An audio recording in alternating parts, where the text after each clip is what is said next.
Live from downtown Detroit, home of WDIV and Click on Detroit, Local 4 News at 5 starts now.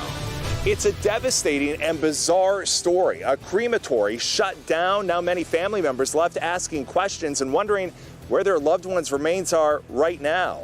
I'm Hank Winchester. Help me, Hank. That story coming up. Not the steam bath that we saw last week, but there are thunderstorms out there tonight. We'll tell you what's fueling them and why we may have to wait a while before we get another chance of rain. Jason. All right, Ben, but we begin with a tragedy in Texas that's hitting home here in Metro Detroit. The man killed in a mass shooting in Austin over the weekend is from Oak Park. In all, 14 people were shot when gunfire broke out in Austin's entertainment district early Saturday morning. 25-year-old Douglas Cantor would not survive after getting caught in the crossfire, and now we've learned he was in Austin just visiting a friend. Rod Maloney is live in Oak Park tonight, and Rod, you spoke to his family today. Yeah, I spoke to his brother Nick a couple of times today in short bursts. The family is desperately saddened. They are working on funeral arrangements right now. We've talked to a couple of the neighbors in the area here who say Doug was a very nice guy.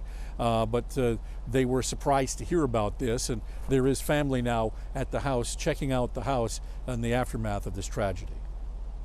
1:30 a.m. Friday night, Saturday morning. The bars closing, a massive crowd milled about inside the famed 6th Street Entertainment District in Austin that's closed off to traffic. Shots rang out. The packed street turned chaotic, so filled with people EMTs couldn't get their vehicles into the area. Police ended up doing CPR and other first aid. Shot in the abdomen, 25-year-old Doug Cantor of Oak Park. Doug's brother Nick saying this afternoon officers put Doug into a police car and rushed him to the hospital. Doug died from his wounds midday Sunday. The Cantor family wants us to know about Doug in a statement saying that he grew up in Airmont, New York, came to Michigan for college, first at Michigan State University, where he earned a computer engineering degree, and then went on to the University of Michigan. While continuing his education at the University of Michigan, he bought his first house and received his master's degree in business. He motivated everyone he came in contact with as a team player and advanced quickly in the IT department at Ford, working as a product manager. He was looking forward to marrying his high school sweetheart of 10 years and starting a family. He was loved by all who knew him and had an infectious smile that would light up any room. He was loved by his family, friends, and everyone who met him. This senseless tragedy has put an end to all his dreams. Ford Motor Company put out a statement this afternoon, actually this morning, saying, quote, "We're shocked and saddened to learn about the death of a Ford colleague. As a result of the Austin shooting, we are providing support to his family and to his colleagues." Back to you. Rod, before you go, have there been any arrests that we know of? Yes, the Austin Police Department says that they were able to arrest a juvenile at the scene when it happened, but they are still looking for one other suspect in this case that sent those 14 people to the hospital and ended this very promising life. Yeah, just awful. Okay. Rod, thank you. Now to new calls for answers tonight into what's going on inside a crematory in Ypsilanti. Tri-County Cremation Services was shut down by the state amid claims bodies were not being properly stored. Now families are reaching out to Help Me Hank, concerned about the remains of their loved ones, which, Hank, has to be devastating for them. As you can imagine, these family members are concerned. They want answers. They want information about their loved ones and their loved ones' remains. And unfortunately, right now, many of them telling me they feel like they're kind of stuck in a legal limbo. For Akila Ahmad, losing her 26-year-old nephew, Gregory, seen here in May, was devastating enough. But now she's dealing with a new nightmare, trying to locate his body. This has been emotionally devastating. We feel numb right now because we just absolutely don't know what to do. Gregory's body, she believes, is here at Tri-County Cremation Services in Ypsilanti.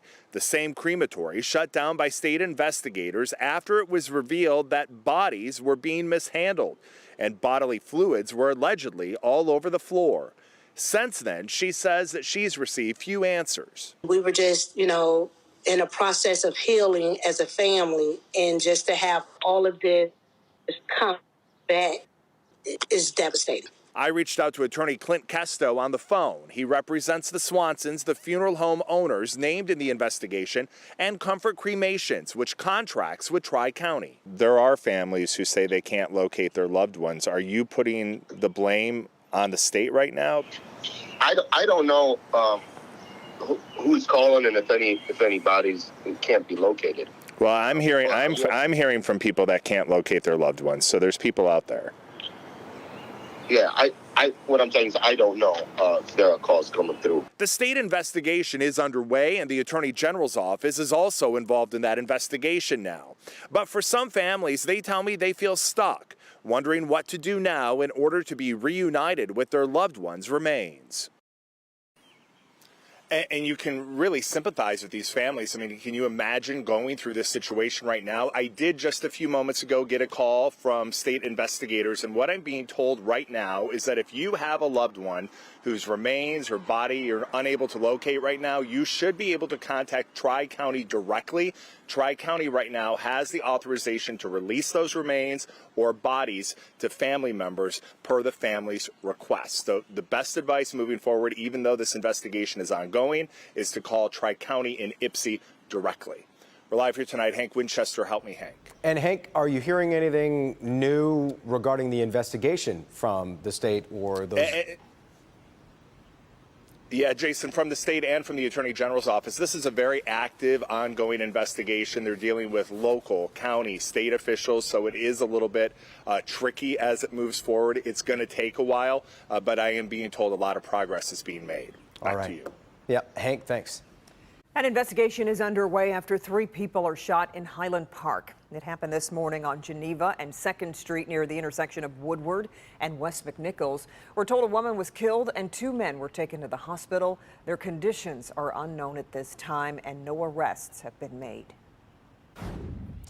Well, it took a little while, but we finally got a little relief from that muggy weather that was here for a while. It feels good. It's much cooler, too, but folks are seeing a little bit of rain. Let's get over to Ben. Nothing widespread, though, so far, right, Ben? No, and much to the chagrin of some of these places that didn't get a lot of rain last week.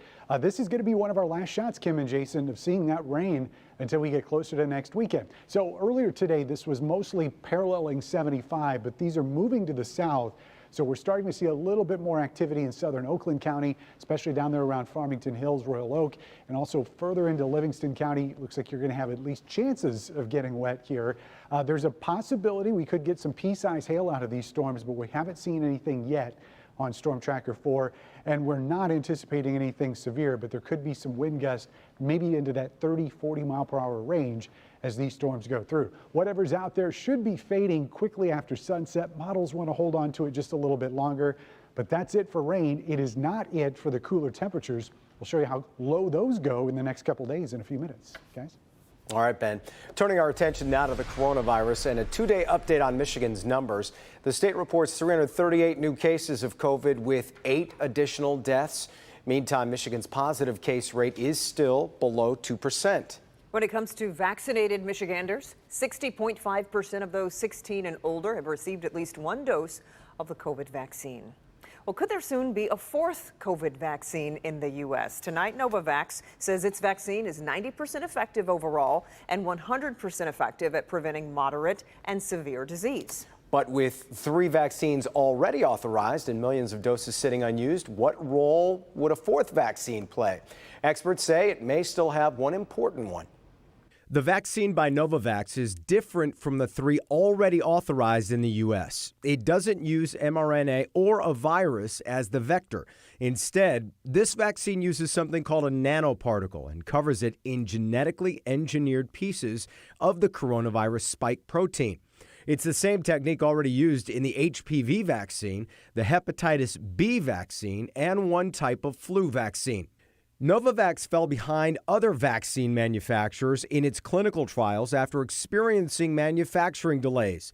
But it has proven effective against new variants, which could make it a good option for booster doses. The U.S. is going to need booster shots later this year, and I think our vaccine will be very useful for that. It could also help ease the vaccine shortage around the globe. Novavax vials can be stored in a regular refrigerator, making it more accessible to low-income countries. The world has to be vaccinated to stop the pandemic, and our vaccine is one of the tools in that toolkit. Experts say when it comes to effective COVID vaccines, the more the merrier, as there is still so much we don't know. You may find out that you have longer lived immunity, or you may find out that this combination works better for someone who is immune compromised, like receiving a biological for their chronic disease, or that it's better against one of these variants of concern. So there's much to learn here. Novavax says it plans to apply for FDA emergency authorization in September. It's also seeking approval for use in Britain, the European Union, India, and South Korea. The UK extended its current lockdown today due to a surge in the Delta COVID-19 variant. Restrictions were supposed to be lifted June 21st, but have now been pushed back to July 19th. More than 42,000 cases of the Delta variant have now been confirmed across the UK. Officials say they're confident the UK can reopen after 4 weeks, as 2/3 of the population will be fully vaccinated. All right, much more to come here on the News at 5. Let's check in with Grant Herms. It's been a months-long fight over how to change the city's charter. Coming up, the battle over what's the future of Detroit. And, of course, just in time for that summer road trip, why gas prices have suddenly shot up 15 cents in the past week. And here's Sean. Next on Local 4, we are going to show you some really intense training for some of our local letter carriers. I'm here to make sure you guys don't get bit. But this training also comes with a major warning if you are a dog owner.